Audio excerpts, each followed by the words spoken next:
यार दोस्तों, अल्लाह तबारक व तआला ने हमें इस दुनिया में भेजा है कि हम इस दुनिया में आएँ, नेकियां करें, अल्लाह तबारक व तआला के बताए हुए रास्ते पर चलें। सरकार दो आलम सल्लल्लाहु अलैहि वसल्लम ने जो तरीक़ा कार बताया है रज़ा इलाही के लिए, उस पर अमल करें और अल्टीमेटली खुदाए बुजुर्ग को बरतर हमारे गुनाहों को माफ़ करके हमें जन्नतुल फिरदौस में ले जाए। क्योंकि सरकार दो आलम सल्लल्लाहु अलैहि वसल्लम ने हदीस मुबारक में इरशाद फरमाया कि कब्र जन्नत के बागों में से एक बाग है या दोज़ख के घड़ों में से एक घड़ा है। प्यारे दोस्तों, इस वीडियो क्लिप में हम आपको दिखाने वाले हैं एक ऐसे शख्स जिसकी कब्र खोदी जा रही थी और कब्र के अंदर खुदाई के दौरान एक बहुत बड़ा अजदहा निकल कर बाहर आ गया। इस अजदहा को देखकर लोगों को यकीन आ गया कि इस शख्स के साथ कब्र में क्या होने वाला है। अल्लाह अकबर। इंसान किसी के बारे में फाइनल वर्डिक्ट तो नहीं दे सकता, लेकिन हालात व वाक़यात को देखकर कम से कम उसकी प्रेडिक्शन कर सकता है। और इस शख्स के बारे में जो प्रेडिक्शन है वो मैं चाहता हूँ कि अल्लाह तबारक व तआला किसी को ना दिखाए। दोस्तों, शायद हमारा ईमान मुख्तलिफ जगहों पर ठिठकता हुआ, भटकता हुआ, लोगों को अय्याशी करता हुआ देखकर कमज़ोर पड़ जाता है और हम फिर वो तमाम इक़दाम कर लेते हैं जो कि इंसान की ज़िंदगी को जहन्नुम बना देते हैं। दोस्तों, कहा जाता है कि मुख्तलिफ वक्तों में कब्रों की खुदाइयाँ की गई और मुख्तलिफ जगहों पर कब्रों के अजीबो गरीब वाक़यात भी देखे गए। हम आपको शेख अली का एक इबरतनाक वाक़या बताते हैं। हज़रत अली बिन मदीनी जलीलुल क़द्र मुहद्दिस और इमाम बुखारी जैसे मुहद्दिसीन के उस्ताद थे। उन्हें इल्म हदीस में बिल्कुल इमाम की हैसियत हासिल थी। फरमाते हैं कि मेरे वालिद साहब का इंतकाल हो गया और मैं खुदा ताला के फजल करम से हाफिज़ कुरान था। मेरा ये मामूल था कि मैं रोज़ाना वालिद साहब की खबर पर जाता और तिलावत कुरान करीम करके उन्हें इसाले सवाब करता।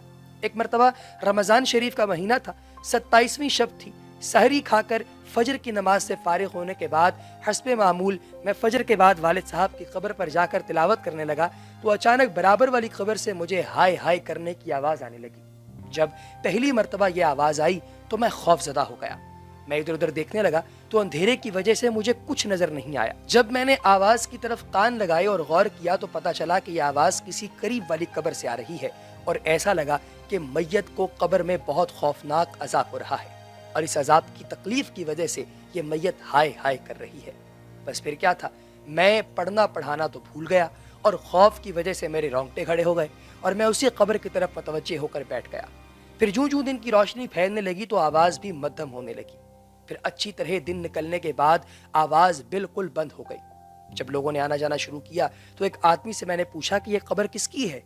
उसने एक ऐसे शख्स का नाम लिया जिसको मैं भी जानता था, क्योंकि वो शख्स हमारे मोहल्ले का था और बहुत पक्का नमाजी था। 5 वक्त की नमाज बाजमात सफ़े अव्वल में अदा करता था और इंतहाई कम गो और नहायत शरीफ आदमी था। किसी के मामले में दखल नहीं देता था। जब भी किसी से मिलता तो अच्छे अखलाक से मिलता, वरना ज़्यादातर वो जिक्र व तस्बीह में मशगूल रहता। जब मैं उसको पहचान गया तो मुझ पर यह बात बहुत गरां गुजरी कि इतना नेक आदमी और उस पर यह अज़ाब। मैंने सोचा कि इसकी तहकीक करनी चाहिए कि उसने ऐसा कौन सा गुनाह किया है जिसकी वजह से उसको ये अजाब हो रहा है। चनाचे मैं मोहल्ले में गया और उसके हमअसर लोगों से पूछा कि फलां शख्स बड़ा नेक और आबिद व जाहिद आदमी था, लेकिन मैंने उसको अजाब के अंदर मुब्तला देखा, उसकी क्या वजह है। उन्होंने बताया कि वैसे तो वो बड़ा नेक और इबादत गुजार था, उसकी औलाद भी नहीं थी, हाँ उसका कारोबार बहुत वसी था।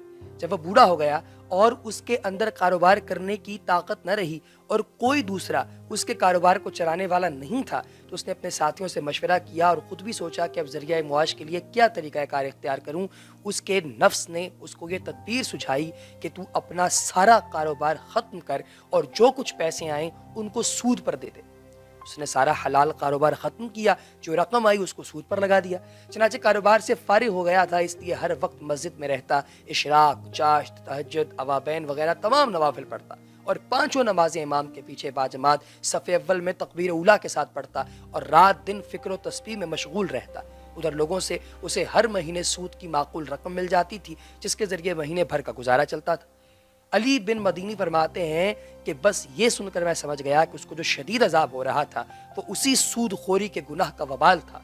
हक़ ताला मुसलमानों को हराम खाने और हराम पहनने से बचाए। प्यारे दोस्तों, ऐसे बेशुमार वाक़यात वलीद बिन अब्दुल मुल्क उमवी के दौरे हुकूमत में जब रोज़ा मुनव्वरा की दीवार गिर पड़ी और बादशाह के हुक्म से नई बुनियाद खोदी गई तो उस नागहानी बुनियाद में एक पाँव नजर आया।